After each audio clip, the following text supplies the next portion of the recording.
Praise the Lord. Zion வேதாகம ஆய்விற்கு அன்போடு கூட இயேசு கிறிஸ்துவின் நாமத்தில் உங்களை வரவேற்கிறேன். இந்த தினத்திலும் யாத்திராகம் புஸ்தகம் அதிகாரங்கள் 25 முதல் 27 அதிகாரங்களில் உள்ள வசனங்களை தியானிக்க சர்வவல்லமையுள்ள தேவன் தாமே நமக்கு கிருபை பாராட்டுவாராக. 25வது அதிகாரத்திலே ஆசரிப்பு கூடாரத்துக்குள் காணிக்கைகள் எப்படி வைக்கப்பட வேண்டும் என்பதை குறித்து ஆண்டவராகிய தேவன் வெளிப்படுத்துகிறதை குறித்து பார்க்கிறோம். 25ஆம் அதிகாரத்தில் ஆசரிப்பு கூடாரம் பற்றிய அறிவுரைகளை தேவன் கொடுத்தார்.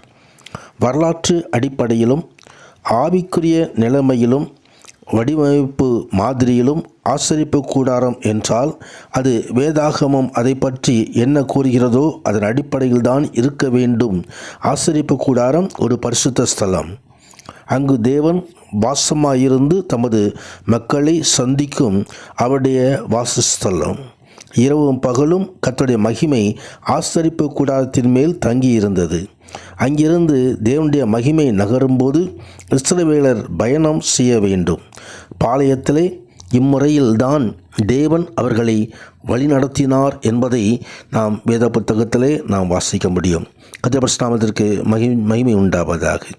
அது ஒரு சாட்சியின் வாசஸ்தலம். அது 10 கற்பனைகள் அங்கே பாதிக்கப்பட்டிருக்கும். கற்பனைகள் எப்பொழுதும் தேவனுடைய பரிசுத்தத்தையும் அவர் மனிதர்கள் எப்படி நடக்க வேண்டும் என்று எதிர்பார்க்கிறார் என்பதையும் நினைவூட்டுவதாய் இருக்கிறது.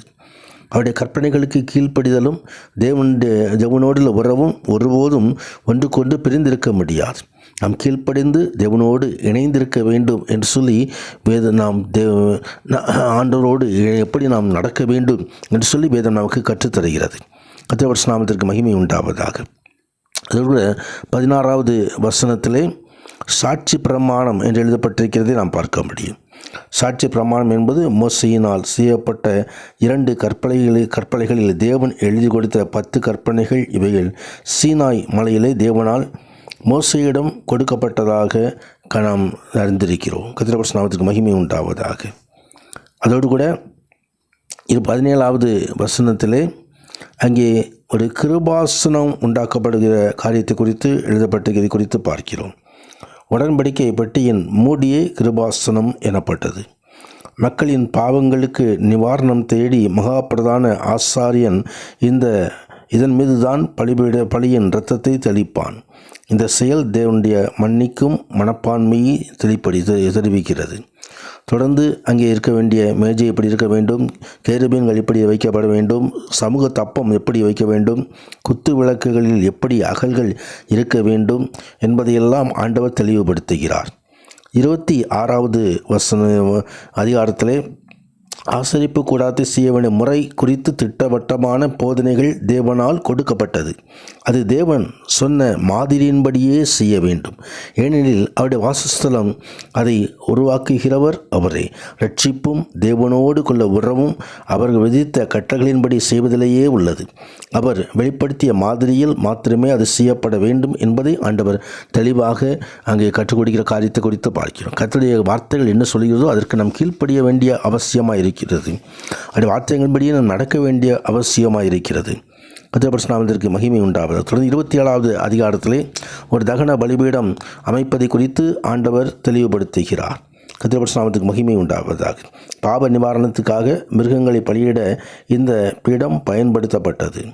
கர்த்தருடைய நாமத்துக்கு மகிமை உண்டாவது. தேவன் தமது இரத்தத்தினாலே அவர் நமக்கு பாவத்தை மன்னிக்கிறவர். கல்வாரி மலையிலே அவர் தாமே நமக்காக இரத்தத்தை சிந்தியிருக்கிறார்.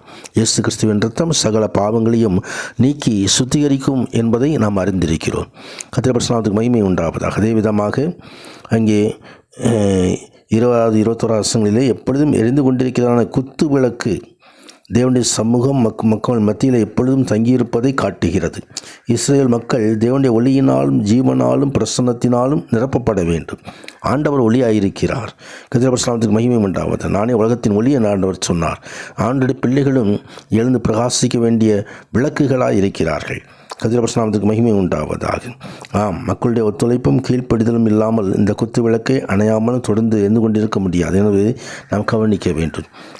குத்து விளக்கு எப்பொழுது எரிந்து கொண்டிருக்க வேண்டும். கர்த்தர் நமக்கு தந்த ஆவி தீபமாக இருக்கிறது என்று சொல்லி நீதிமொழிகளிலே எழுதப்பட்டிருக்கிறது. அந்த ஆவி எப்பொழுதும் அனல் கொண்டிருக்க வேண்டும், எண்ணெய் ஊற்றப்பட்டு கொண்டிருக்க வேண்டும்.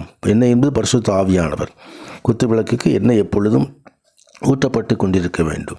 கர்த்தர் எப்படி இந்த எண்ணெய் ஊற்ற வேண்டும் என்பதெல்லாம் ஆண்டவர் இங்கே கற்றுத் தருகிறார். கர்த்தருடைய பரிசுத்த நாமத்துக்கு மகிமை உண்டாவதாக.